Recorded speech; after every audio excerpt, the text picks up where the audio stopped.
श्री गणेशाय नमः। श्री जानकी वल्लभो विजयते। श्रीमद् वाल्मीकि रामायण अयोध्या कांड का 9वां सर्ग। कुब्जा के कुचक्र से केकई का कोप भवन में प्रवेश। मंत्रा के ऐसा कहने पर केकई का मुख क्रोध से तमतमा उठा। वह लंबी और गर्म सांस खींचकर उससे इस प्रकार बोली, कुब्जे, मैं श्री राम को शीघ्र ही यहाँ से वन में भेजूंगी और तुरंत ही युवराज के पद पर भरत का अभिषेक कराऊंगी। परंतु इस समय यह तो सोचो कि किस उपाय से अपना अभिष्ट साधन करूं। भरत को राज्य प्राप्त हो जाए और श्री राम उसे किसी तरह भी न पा सकें, यह काम कैसे बने। देवी के कई कैसा कहने पर पाप का मार्ग दिखाने वाली मंत्रा श्री राम के स्वार्थ पर कुठाराघात करती हुई वहां के कई से इस प्रकार बोली, कि कई नंदिनी, अच्छा अब देखो कि मैं क्या करती हूँ। तुम मेरी बात सुनो, जिससे केवल तुम्हारे पुत्र भरत ही राज्य प्राप्त करेंगे, श्री राम नहीं। केकई, क्या तुम्हें स्मरण नहीं है, या स्मरण होने पर भी मुझसे छिपा रही हो? जिसकी तुम मुझसे अनेक बार चर्चा करती रहती हो, अपने उसी प्रयोजन को तुम मुझसे सुनना चाहती हो, इसका क्या कारण है? विलासिनी, यदि मेरे ही मुख से सुनने के लिए तुम्हारा आग्रह है तो बताती हूँ, सुनो और सुनकर इसी के अनुसार कार्य करो। मंत्रा का यह वचन सुनकर केकई अच्छी तरह से बिछे हुए उस पलंग से कुछ उठकर उससे यूं बोली, मंत्रे, मुझसे वह उपाय बताओ, किस उपाय से भरत को तो राज्य मिल जाएगा, किंतु श्री राम उसे किसी तरह नहीं पा सकेंगे।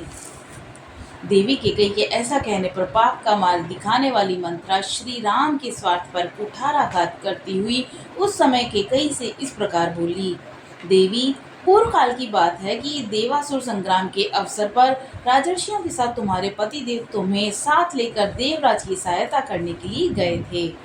केकई राजकुमारी, दक्षिण दिशा में दंडकारण्य के भीतर वैजयंत नाम से विख्यात एक नगर है। वहाँ शंपर नाम से प्रसिद्ध एक महान असुर रहता था। वह अपनी ध्वजा में वेल मछली का चिन्ह धारण करता था और उसकी सैकड़ों मायाओं का जानकार था। देवताओं के समूह भी उसे पराजित नहीं कर पाते थे। एक बार उसने इंद्र के साथ युद्ध छेड़ दिया।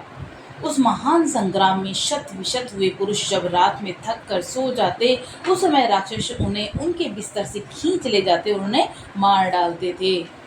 उन दिनों महाभावुता राजा दशरथ ने भी वहां असुरों के साथ बड़ा भारी युद्ध किया। उस युद्ध में असुरों ने अपने अस्त्र और शस्त्रों द्वारा उनके शरीर को जर्जर कर दिया। देवी, जब राजा की चेतना लुप्त सी हो गई, उस समय सारथी का काम करती हुई तुमने अपने पति की रणभूमि से दूर हटाकर उनकी रक्षा की। जब वहां भी राक्षसों के शत्रुओं से वे घायल हो गए, तब तुमने पुनः वहां से अन्यत्र ले जाकर उनकी रक्षा की।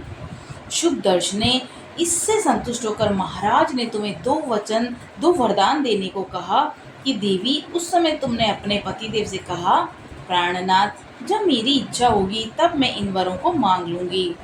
उस समय उन महात्मा नरेश ने तथास्तु कहकर तुम्हारी बात मान ली। देवी, इस कथा को नहीं जानती थी, पूर्व काल में तुम्ही ने मुझसे ये वृतांत कहा था। तब से तुम्हारे स्नेहवश में इस बात को मन ही मन सदा याद रखती आई हूँ। तुम इन वरों के प्रभाव से स्वामी को वश में करके श्री राम के अभिषेक के आयोजन को पलट दो। तुम उन दोनों वरों को अपने स्वामी से मांगो। एक वर के द्वारा भरत का राज्याभिषेक और दूसरे के द्वारा श्री राम का 14 वर्ष का वनवास मांग लो। जब श्री राम 14 वर्ष के लिए वन में चले जाएंगे, तब उतने समय में तुम्हारे पुत्र भरत समस्त प्रजा के हृदय में अपने लिए स्नेह पैदा कर लेंगे और इस राज्य पर स्थिर हो जाएंगे। अश्वपति कुमारी, तुम इस समय मैले वस्त्र पहन लो और कौप भवन में प्रवेश कर कुपित सी होकर बिना बिस्तर के ही भूमि पर लेट जाओ। राजा आए तो उनकी ओर आंख उठाकर भी न देखो, न ही उनसे कोई बात करो। महाराज को देखते ही रोते हुई शोकमग्न हो धरती पर लौटने लगो। इसमें तनिक भी संदेह नहीं कि तुम अपने पति को सदा ही बड़ी प्यारी लग रही हो। तुम्हारे लिए महाराज आग में भी प्रवेश कर सकते हैं। वे न तो तुम्हें कुपित कर सकते हैं और न ही कुपित अवस्था में तुम्हें देख सकते हैं। राजा दशरथ तुम्हारा प्रिय करने के लिए अपने प्राणों का भी त्याग कर सकते हैं। महाराज तुम्हारी किसी भी बात का टाल नहीं करेंगे। मुग्धे, तुम अपने सौभाग्य के बल का स्मरण करो। राजा दशरथ तुम्हें भुलावे में डालने के लिए मणि, मोती, स्वर्ण, भांति भांति के रत्न देने की चेष्टा करेंगे, किंतु तुम उनकी ओर मन न चलाना। महाभागे, देवासुर संग्राम के अवसर पर राजा दशरथ ने जो 2 वर दिए थे, उनका उन्हें स्मरण दिलाना। वरदान के रूप में मांगा गया वह अभिष्ट मनोरथ सिद्ध हुए बिना नहीं रह सकता। रघुकुल नंदन राजा दशरथ जब स्वयं तुम्हें धरती से उठाकर वर देने को उद्यत हो जाए, तब उन महाराज की को सत्य की शपथ दिलाकर खूब पक्का करके ही उनसे वर मांगना। वर मांगते समय कहना कि नृपश्रेष्ठ, आप श्री राम को 14 वर्षों के लिए बहुत दूर वन में भेज दीजिए और भरत को भूमंडल का राजा बनाइए। श्री राम के 14 वर्षों के लिए वन में चले जाने पर तुम्हारे पुत्र भरत का राज्य सुदृढ़ हो जाएगा और प्रजा आदि को वश में कर लेने से वहाँ उनकी जड़ें जम जाएंगी। फिर 14 वर्षों के बाद भी वे आजीवन स्थिर बने रहेंगे। देवी, तुम राजा से श्री राम के वनवास का वर अवश्य मांगो। पुत्र के लिए राज्य की कामना करने वाली कैकेयी, ऐसा करने से तुम्हारे पुत्र के सभी मनोरथ सिद्ध हो जाएंगे। इस प्रकार वनवास मिल जाने पर ये राम राम नहीं रह जाएंगे।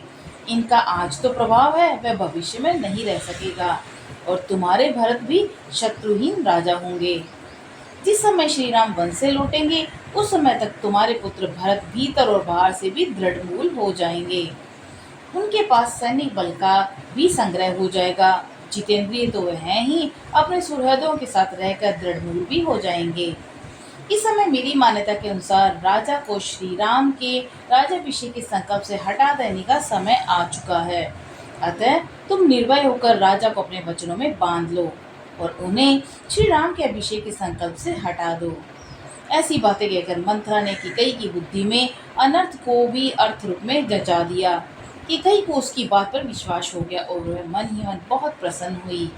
यद्यपि वह समझदार थी, तो भी कुबरी के कहने से नादान बालिका की तरह कुमार्ग पर चली गई, अनुचित काम करने को तैयार हो गई।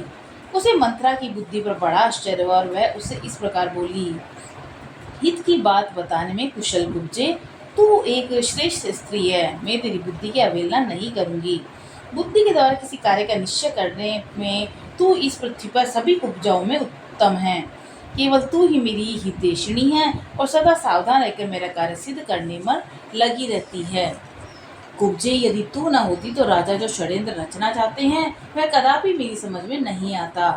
तेरे सिवा जितनी कुब्जाएं हैं वे बेडोल शरीर वाली, टेढ़ी मेढ़ी और बड़ी पापिनी होती हैं। तू तो वायु के द्वारा झुकाई हुई कमलिनी के भांति कुछ झुकी हुई होने पर भी देखने में प्रिय सुंदर है। तेरा वक्षस्थल कुब्जता के दोष से व्याप्त है, अतः कंधों तक ऊंचा दिखाई देता है। वक्षस्थल से नीचे सुंदर नाभि से युक्त जो उदर है, मानो वक्षस्थल की ऊंचाई देखकर लज्जित सा हो गया है, इसीलिए शांत कृष्ण प्रतीत होता है। तेरा जघन विस्तृत है और दोनों स्तन सुंदर स्थूल हैं। मंथरे, तेरा मुख निर्मल चंद्रमा के समान अद्भुत शोभा पा रहा है। करगनी की लड़ियों से विभूषित तेरी कटिका अग्रभाग बहुत ही स्वच्छ और रोमादी से रहित है। मंथरे, तेरी पिंडलियां परस्पर अधिक सटी हुई और दोनों पैर बड़े बड़े हैं। तू विशाल जांघों से सुशोभित है और शोभने जब तू रेशमी साड़ी पहनकर मेरे आगे आगे चलती है, तब तेरी बड़ी शोभा होती है। असुर राज शंबर को जिन सहस्त्रों मायाओं का ज्ञान है, वे सब तेरे हृदय में स्थित है। इनके अलावा भी तू हजारों प्रकार की मायाएं जानती है। इन मायाओं का समुदाय ही तेरा ये सबसे बड़ा कुबड़ है, जो रथ के अग्रभाग के समान बड़ा है। इसी में तेरी मति, स्मृति, बुद्धि, राजनीति, नाना प्रकार की मायाएं निवास करती हैं। सुंदरी कुब्जे, यदि भरत का राज्याभिषेक हुआ और श्री राम वन को चले गए, तो मैं सफल मनोरथ एवं संतुष्ट होकर अच्छी जाति के खूब तपाए हुए सोने की बनी हुई सुंदर स्वर्ण माला तेरे इस कुबड़ को पहनाऊंगी और इस पर चंदन का लेप लगवाऊंगी। कुब्जे, तेरे ललाट पर सुंदर और विचित्र सोने का टीका लगवा दूंगी और बहुत से सुंदर आभूषण और 2 उत्तम वस्त्र, लहंगा और दुपट्टा धारण करके देवांगना के समान विचरण करेगी। चंद्रमा से होड़ लगाने वाले अपने मनोहर मुख द्वारा तू ऐसी सुंदर लगेगी कि तेरा मुख की कोई समता नहीं रह जाएगी। शत्रुओं के बीच में अपने सौभाग्य पर गर्व करती हुई तू सर्वश्रेष्ठ स्थान प्राप्त कर लेगी। जैसे तू सदा मेरे चरणों की सेवा किया करती है, उसी प्रकार समस्त आभूषणों से विभूषित बहुत सी कुब्जाएं तुझ कुब्जा के चरणों की सदा परिचर्या किया करेंगी। जब इस प्रकार कुब्जा की प्रशंसा की गई, तब उसने वेदी पर प्रज्वलित अग्निशिखा के समान शुभ्र सैया पर शयन करने वाली केकई से इस प्रकार कहा, कल्याणी, नदी का पानी निकल जाने पर उसके लिए बांध नहीं बांधा जाता। यदि राम का अभिषेक हो गया तो तुम्हारा वर मांगना व्यर्थ होगा। अतः बातों में समय न बिताओ, जल्दी उठो और अपना कल्याण करो। को भवन में जाके राजा को अपनी अवस्था का परिचय दो। मंत्रा की इस प्रकार प्रोत्साहन देने पर सौभाग्य के मत से गर्व करने वाली विशाल लोचना सुंदर की गई देवी उसके साथ ही को भवन में जाकर लाखों की लागत के मोतियों के हार और दूसरे दूसरे सुंदर बहुमूल्य आभूषणों को अपने शरीर से उतार उतार कर फेंकने लगी। सोने के समान सुंदर कांति वाली की गई कुब्जा की बातों में वशीभूत हो गई और वह धरती पर लेटकर मंत्रा से इस प्रकार बोली, कुब्जे, मुझे न तो स्वर्ण से न रत्नों से न ही भांति भांति भोजनों की कोई प्रयोजन है। यदि श्री राम का राज्याभिषेक हुआ तो यह मेरे जीवन का अंत होगा। अब या तो श्री राम के वन में चले जाने पर भरत को इस भूतल का राज्य प्राप्त होगा, अथवा तू यहाँ महाराज को मेरी मृत्यु का समाचार सुनाएगी। तदंतर कुब्जा महाराज दशरथ की रानी और भरत की माता केकई से अत्यंत क्रूर वचनों द्वारा पुनः ऐसी बात कहने लगी जो लौकिक दृष्टि से भरत के लिए हितकर और श्री राम के लिए अहितकर थी। कल्याणी, यदि श्री राम इस राज्य को प्राप्त कर लेंगे तो निश्चय ही अपने पुत्र भरत से तुम भारी संताप में पड़ जाओगी। अतः ऐसा प्रयत्न करो जिसे तुम्हारे पुत्र भरत का राज्याभिषेक हो जाए।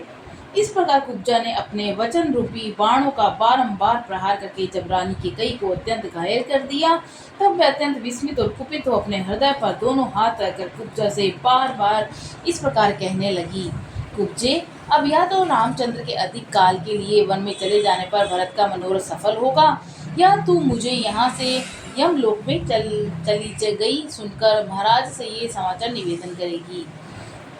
यदि राम यहाँ से वन को नहीं गए तो मैं न तो भांति भांति के बिछोने, न फूल के हार, न चंदन, न अंजन, न पान, न भोजन और न ही कोई दूसरी वस्तु लेना चाहूँगी।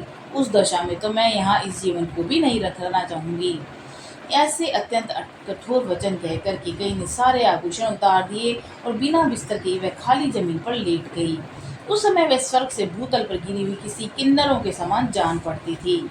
उसका मुख बड़े हुए अमर्ष रूपी अंधकार से आच्छादित हो रहा था। उसके अंगों से उत्तम पुष्पहार और आभूषण उतर चुके थे। उस दशा में उदास मन वाली राजरानी केकई, जिसके तारे डूब गए हों, उस अंधकाराच्छन्न आकाश के समान प्रतीत होती थी। इस प्रकार श्री वाल्मीकि निर्मित आश्रमण आदि काव्य के अयोध्या कांड में 9वां सर्ग पूरा हुआ। बोलो सियावर रामचंद्र जी की जय, पवन सुत हनुमान जी की जय।